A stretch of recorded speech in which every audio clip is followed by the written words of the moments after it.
Hello बच्चों, नमस्कार, good morning. मैं Sachin Gupta KHR inter college Khampur Lohari Baghpat से आप लोगों के सामने प्रकाश का अपवर्तन नामक चैप्टर से रिफ्रैक्शन ऑफ लाइट से एक टॉपिक लेकर हाजिर हूँ जिसका नाम है रेखीय आवर्धन अर्थात लीनियर मैग्निफिकेशन बाय लेंस। मैंने लेंस में विभिन्न स्थानों पर वस्तु को रखकर प्रतिबिंब बनाने के नियम और प्रतिबिंब बनाने आप लोगों को सिखाए थे। आज एक छोटा सा टॉपिक है, इंपॉर्टेंट टॉपिक है जिसका नाम है लीनियर मैग्निफिकेशन अर्थात रेखीय आवर्धन। बिल्कुल सिंपल सा है, बहुत ही कम शब्दों में आप लोगों को समझ में आ जाएगा। ये परिभाषा आपने दर्पण के अंदर भी पढ़ी थी, सेम परिभाषा है कि लेंस द्वारा बने प्रतिबिंब, लेंस द्वारा बने किसी वस्तु के प्रतिबिंब की लंबाई अर्थात आई डैश भी कह सकते हैं प्रतिबिंब की लंबाई तथा वस्तु की लंबाई के अनुपात को रेखीय आवर्धन m कहते हैं। इसको m से रिप्रेजेंट करते हैं अर्थात मैग्निफिकेशन है। देखिए, मान लीजिए कोई लेंस है, इस पर कोई वस्तु रखी है f को f के बीच में, तो एक मुख्य अक्ष से समांतर जाएगी, फोकस में वो निकल जाएगी किरण, एक किरण जाएगी लेंस के केंद्र से, प्रकाश के केंद्र से होते हुए जाएगी और सीधे निकल जाएगी। जहां पर काटेंगे यहाँ प्रतिबिंब बन गया। प्रतिबिंब उल्टा बनता है, वास्तविक बनता है और वस्तु से छोटा बनता है। तो अब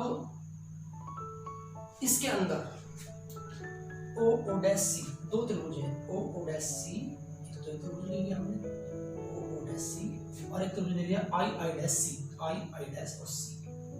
ये वाला त्रिभुज मैं थोड़ा सा हाईलाइट कर लेता हूँ इसको जिससे आप लोग समझ जाएं। एक ही त्रिभुज और एक ही त्रिभुज, मैं इसको हाईलाइट कर रहा हूँ।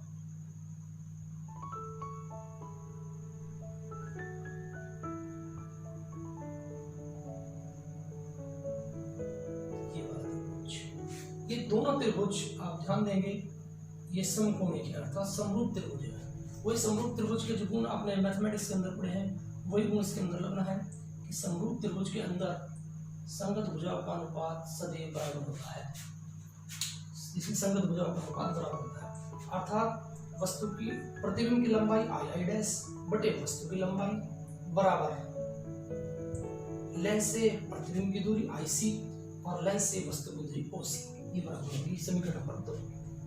अब समीकरण 1 से लीजिए और 2 से दोनों से मिलाकर I डैश बटे O डैश को m कहते हैं और m बराबर I डैश बटे O डैश बराबर IC बटे OC।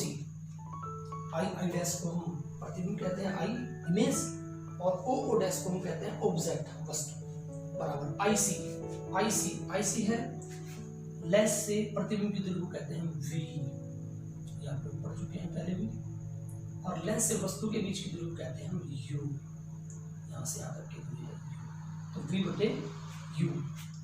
और इनकी चिन्ह परिपाटी के अनुसार U की वैल्यू और V की वैल्यू हम लोग इसमें चिन्ह सही रखेंगे।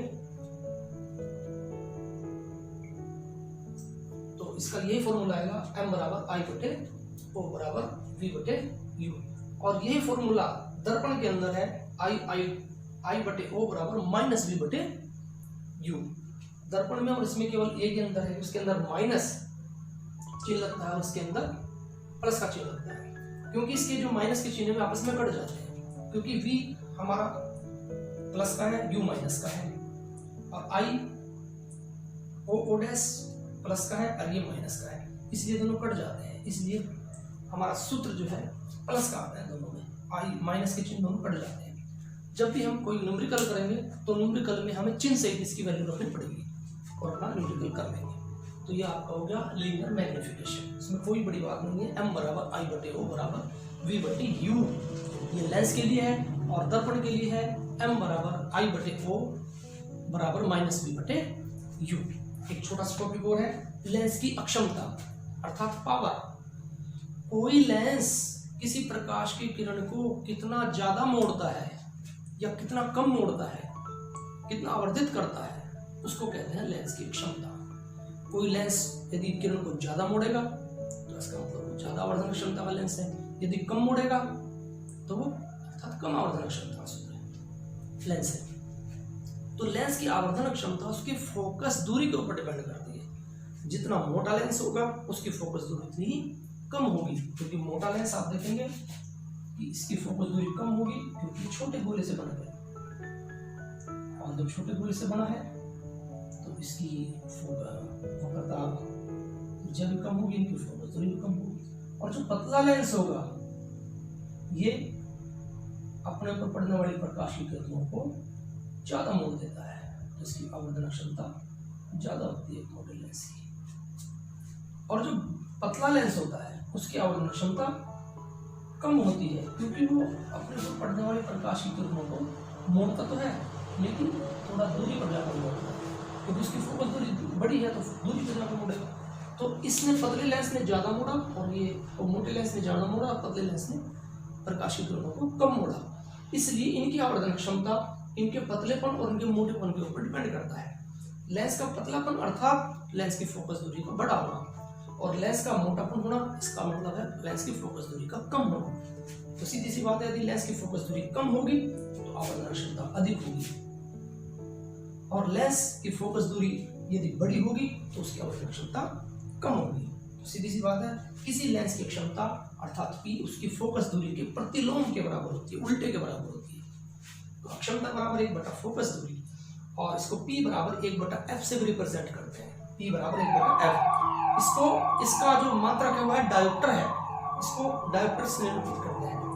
हाँ, एक बात विशेष ध्यान रखनी है इसमें, यदि फोकस दूरी हमारी मीटर में दी गई हो तो हमारा सूत्र लगेगा P बराबर 1 बटा F। मात्रक लिखा जाएगा इसका डायोप्टर ही, इसका यूनिट डायोप्टर ही रहेगा। और यदि लेंस की फोकस दूरी सेंटीमीटर में दी गई हो तो हमारा सूत्र बन जाएगा P बराबर 100 बटे F डायोप्टर। तो इस बात का विशेष ध्यान रखना है। तो ये लेंस की अक्षमता और रे के आवर्धन अर्थात linear magnification by lens and lens की अक्षमता, ये दो टॉपिक छोटे छोटे से टॉपिक हैं, बड़े अच्छे टॉपिक है, बड़े महत्वपूर्ण टॉपिक है। इनके बगैर हम न्यूमेरिकल नहीं कर सकते। देखिए बच्चों, हम कंटिन्यू आप लोगों के लिए मेहनत कर रहे हैं, अपने लिए मेहनत कर रहे हैं, क्योंकि हमारी जिम्मेदारी है, और आप लोगों की भी जिम्मेदारी बनती है कि हम इतनी ज़्यादा मेहनत आप लोगों के साथ करें, तो आप भी थोड़ी थोड़ी मेहनत अवश्य करें। इस बात को बिल्कुल भी नज़रअंदाज ना करें, डेली पढ़ें और सरकार के नियमों का पालन करें, और अपने घर में सुरक्षित रहें, अपने माँ बाप का कहना माने, सरकार का कहना माने, अपने गुरुओं का कहना माने। इन शब्दों के साथ मैं अपनी वाणी को विराम देता हूँ। धन्यवाद। जय हिंद, जय भारत।